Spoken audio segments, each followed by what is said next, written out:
नमस्कार दोस्तों, social science का प्रथम चैप्टर भारत की विरासत का अंतिम वीडियो 6 में मैं आप सबका स्वागत करता हूं। दोस्तों, इस वीडियो में हम भारत भूमि और यहाँ के जो लोग हैं इसी टॉपिक को आगे बढ़ाने वाले हैं। पिछले वीडियो में पिछला जो 5वां वीडियो था उसमें हमने नेग्रिटो प्रजा, ऑस्ट्रेलॉइड प्रजा और द्रविड़ ये तीनों प्रजाओं के बारे में जानकारी ले ली है। इस वीडियो में हमें अन्य प्रजा और आर्य प्रजा इनकी जानकारी लेनी है। अन्य प्रजाओं में ये 4 प्रजाओं का समावेश होता है। इन चारों प्रजाओं की जानकारी इस वीडियो में हम लेने वाले हैं। देखते हैं, सबसे पहली प्रजा है यहाँ पे अन्य प्रजाओं में मंगोलॉइड प्रजा। यह प्रजा जो है उत्तर पश्चिम चीन से तिब्बत होते हुए भारत आए। यह प्रजा मंगोलॉइड प्रजा उत्तर पश्चिम चीन से आई है और तिब्बत के रास्ते से वो भारत आए। ये देख लेते हैं हम। यहाँ पर जो मैंने ये रेड लाइन से जो नक्शा बनाया है ये है चीन, और चीन की उत्तर पश्चिम दिशा, चीन की ये जो दिशा है ये उत्तर दिशा है और इस तरफ की जो दिशा है ये है पश्चिम दिशा। उत्तर पश्चिम मतलब ये जो वायव्य दिशा है, इस तरफ से जो मंगोलॉइड प्रजा है वो इस दिशा से, उत्तर पश्चिम दिशा से भारत में आए। तो आप समझ में आ गया होगा आपको कि चीन की उत्तर पश्चिम दिशा से ये प्रजा भारत में आई और तिब्बत से होते हुए, चीन के उत्तर पश्चिम से तिब्बत से होते हुए ये प्रजा भारत में आई। मतलब ये जो भाग मैंने यहाँ पे आपको कर्सर से दिखा रहा हूँ ये चाइना का तिब्बत प्रोविंस है। प्रोविंस मतलब एक राज्य है चाइना का। तो यहाँ से उत्तर पश्चिम से ये प्रजा तिब्बत होते हुए भारत आई। तो पहला पॉइंट आपको समझ में आ गया। और ये प्रजा उत्तरी असम, सिक्किम, भूटान, पूर्वी बंगाल इन जगहों पे रहने लगे और बाद में आज ये पूरे के पूरे रूप से भारतीय हो चुके हैं। हम देख लेते हैं इन प्रजाओं को। बाद में जब ये भारत में आए तो ये जो भाग है ये असम का भाग है यहाँ पर, फिर ये सिक्किम राज्य है, सिक्किम में, ये भूटान में और ये बंगाल में। तो 4 भागों में भूटान में और भारत देश के 3 भागों में ये प्रजा, मंगोलॉइड प्रजा रहने लगी। सिक्किम में, उत्तरी असम में और पूर्व बंगाल में और भूटान में, ये 4 भागों में ये प्रजा रहने लग गई। तीसरा जो पॉइंट है, ये प्रजा जो होती है पीला रंग इनका होता है, चिपटा चेहरा होता है, उभरे हुए गाल होते हैं, बादाम के आकार की इनकी आंखें होती है। ये इनकी शारीरिक लक्षण है। जो मंगोलॉइड प्रजा है उनका पीला रंग होता है, चिपटा चेहरा होता है, उभरे हुए गाल होते हैं और बादाम के आकार की आंखें होती है। और चौथा पॉइंट है कि पीला रंग होने के कारण इस प्रजा को किरात कहते थे। किरात। तो मंगोलॉइड प्रजा की चारों विशेषताएं आपको समझ में आ गई होगी। हम फिर से इनको रिवीजन कर लेते हैं। ये प्रजा उत्तर पश्चिम से, चीन से तिब्बत के रास्ते से भारत आई और अभी ये प्रजा उत्तरी असम, सिक्किम, भूटान और पूर्वी बंगाल में रहते हैं। इस प्रजा का रंग पीला, चिपटा चेहरा, उभरे हुए गाल और बादाम के आकार की आंखें इस प्रजा की शारीरिक लक्षण है। और ये प्रजा जो है पीले रंग के होने के कारण इनको किरात कहते थे। जो अगली प्रजा है वो है अल्पाइन, डिनारिक और आर्मेनॉइड। ये तीनों प्रजाओं को हम एक साथ देखने वाले हैं क्योंकि इन तीनों जातियों में एक समान भौतिक गुणधर्म पाए जाते हैं। एक समान भौतिक गुणधर्म मतलब इनकी जो ऊंचाई है, इनका जो रंग है, इनके जो चेहरा है, उसके आकार है, उनमें समानता पाई जाती है, भौतिक एक समानता है। इसीलिए तीनों प्रजाओं को हम एक साथ देखेंगे। यह जो प्रजा है मध्य एशिया से भारत आई। हम देख लेते हैं ये मध्य एशिया से जिस प्रकार से ये भारत आए हैं, ये जो भाग यहाँ पर मैं दिखा रहा हूँ ये भाग कहलाता है मध्य एशिया। तो ये प्रजा इस तरफ से भारत में आए हैं और फिलहाल यह प्रजा उत्तर गुजरात, मतलब ये गुजरात भाग में, खास करके गुजरात के जो सौराष्ट्र है वहाँ, महाराष्ट्र में, बंगाल में और ओडिशा में, इसको हम बड़े मैप में देख लेते हैं। भारत में जब ये आर्मेनॉइड, डिनारिक, अल्पाइन प्रजा आई तो ये प्रजा गुजरात में निवास करने लगे। गुजरात से में ये जो सौराष्ट्र का भाग है, जिस भाग पे मैं कर्सर घुमा रहा हूँ, ये गुजरात का सौराष्ट्र कहलाता है।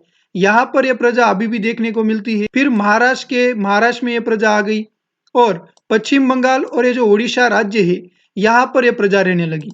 तो हमने यहाँ पर अल्पाइन, डिनारिक और आर्मेनॉइड प्रजा है इसके बारे में हम जानकारी ले रहे हैं। मैं फिर से ये जो प्रजा है इनके तीनों पॉइंट्स को एक बार फिर से आपके सामने स्पष्ट कर देता हूँ। ये प्रजा मध्य एशिया से भारत आई। दूसरा इनका विशेषता है इनकी तीनों जातियों में एक समान भौतिक गुणधर्म पाए जाते हैं। और तीसरी विशेषता आज के समय महाराष्ट्र, बंगाल, ओडिशा, गुजरात और गुजरात में भी सौराष्ट्र प्रजा दिखाई देती है। तो तीनों लक्षण आपको समझ में आ गए होंगे। देखते हैं अगली प्रजा, वो है आर्य प्रजा। देखते हैं आर्य प्रजा का पहला पॉइंट।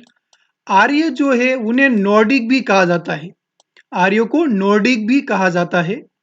प्राचीन काल में जो हिंदू लोग थे उन्हें ही आर्य कहते थे। मतलब आज जो हिंदू है वो पुराने समय में इन्हीं हिंदुओं को आर्य कहा जाता था।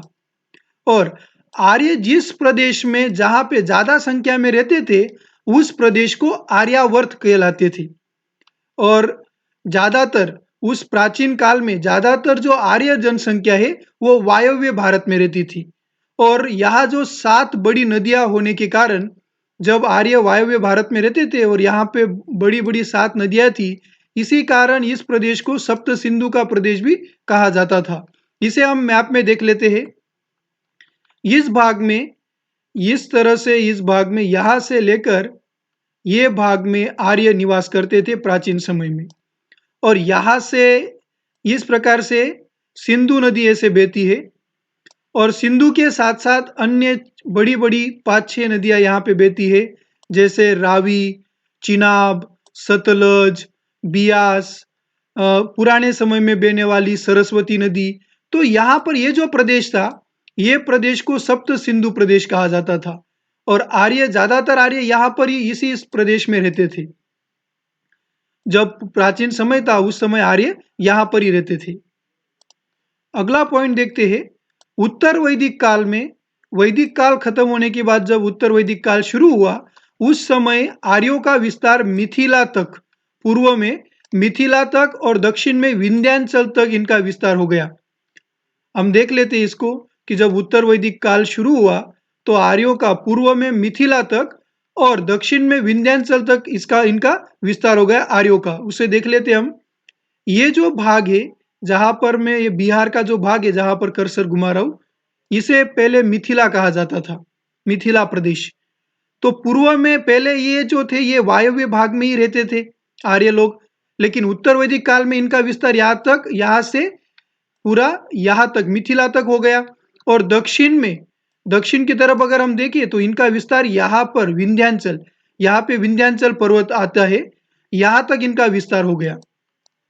तो मैं फिर से कहना चाहूंगा कि उत्तर वैदिक काल में इनका विस्तार पूर्व में मिथिला तक और दक्षिण में विंध्याचल तक हो गया था। अगला पॉइंट हम देखते हैं। उस समय की जो अन्य प्रजा थी उसमें सबसे ज्यादा विकसित प्रजा आर्य ही थी। मतलब आर्यों के समय जितने भी प्रजाएं थी उस समय सबसे ज्यादा विकसित जो प्रजा थी वो आर्य। आगे के पॉइंट्स देखते हैं आर्य प्रजाओं में।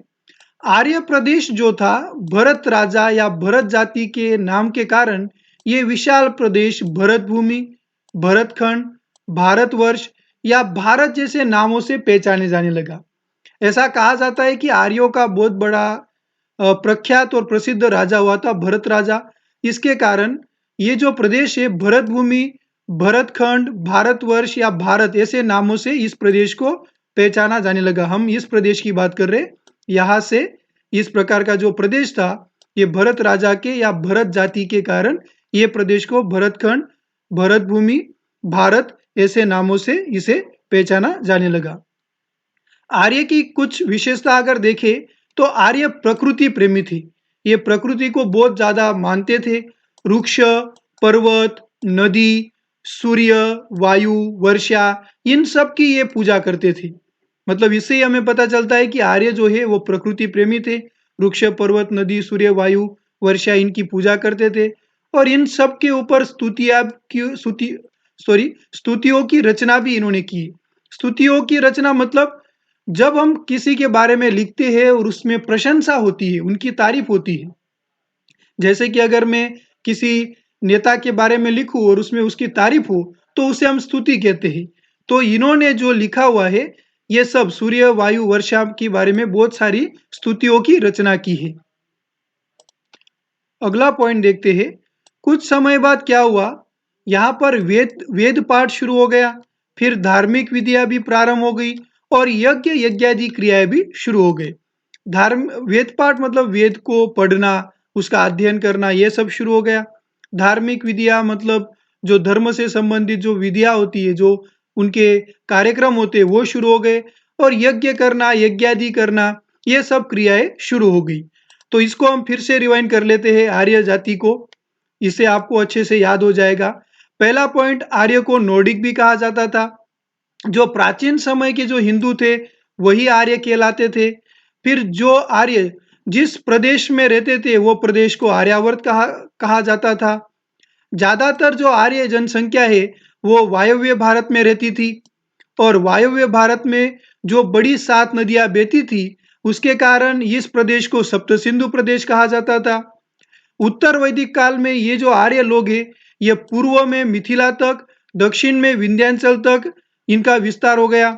और उस समय, उस प्राचीन समय में आर्य जो थे वो सबसे ज्यादा विकसित थे।